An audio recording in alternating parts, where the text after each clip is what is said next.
ำหรับคลิปนี้นะครับผมก็จะมาเทสท่อใบนี้เป็นท่อที่ผม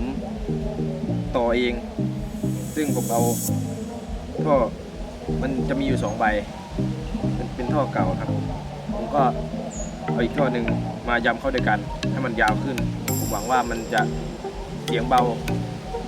กว่าท่อใบเดียวครับผมเดี๋ยวผมจะ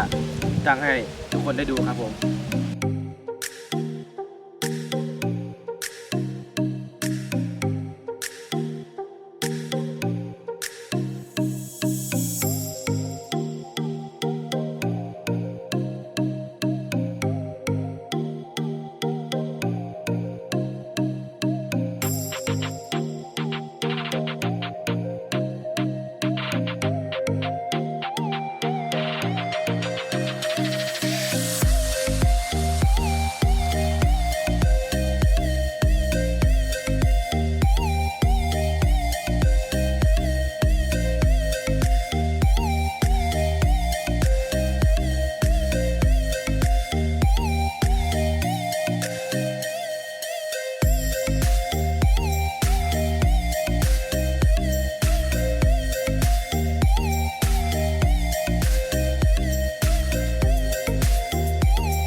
สำหรับคลิปนี้ผมก็